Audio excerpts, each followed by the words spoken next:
Hello बच्चों। आज फिर पिलो अंकल आए हैं एक और मजेदार कहानी लेकर। और ये कहानी इतनी अच्छी है कि आपको बहुत ही मजा आएगा। तो बच्चों, इस कहानी का नाम है वहम की दवा। तो शुरू करते हैं कहानी। एक राजा था, वह बहुत वहमी था। वो घंटों अकेले बैठा बैठा सोचता रहता था कुछ ना कुछ, और कभी किसी को ये पता नहीं चलता था कि वो आखिर सोचता क्या है, किस बारे में सोचता रहता है। एक दिन राजा शाम के समय अपने महल की छत पर घूम रहा था। अचानक उसका ध्यान दूर जाते हुए ऊंटों के एक काफिले की ओर गया। काफिले में लगभग 100 ऊंट होंगे।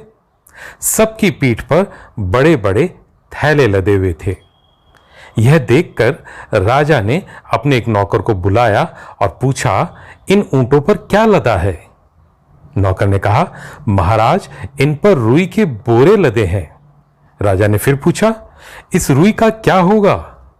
नौकर ने कहा, महाराज, इससे कपड़े बनेंगे। कैसे? राजा ने आश्चर्य से पूछा। तो नौकर बोला, हुजूर, पहले इसे कूटा जाएगा, फिर इससे कपड़ा बुना जाएगा। राजा चौंक पड़ा। इतनी रुई को कौन कुटेगा, कौन बुनेगा कपड़ा? राजा ने कई बार इस वाक्य को दोहराया, और फिर तो राजा के मन में यह बात ऐसी बैठी कि वो तो रटने लगा। इतनी रुई को कौन कुटेगा, कौन बुनेगा कपड़ा? यह देखकर नौकर दौड़ता दौड़ता महल में गया और सभी परिवार वालों को और मंत्रियों को राजा के इस रोग की सूचना दी। बेचारी रानियों का तो रो रोकर बुरा हाल हो गया। वो राजा की ओर दौड़ी और उधर मंत्री इधर उधर वैद्य और डॉक्टरों की तलाश में भागने लगे। महीनों तक वैद्यों ने अपनी तरफ से पूरी कोशिश की, लेकिन राजा का इलाज नहीं हो सका। सारे राज्य में राजा के इस अनोखी बीमारी की चर्चा फैल गई। राजा से मिलने जो भी आता तो राजा बस उसको एक ही बात कहता, इतनी रुई को कौन कुटेगा, कौन बुनेगा कपड़ा? एक दिन एक गरीब ब्राह्मण राजा के दरबार में आया और मंत्रियों से बोला, मैं राजा के रोग का इलाज कर सकता हूं।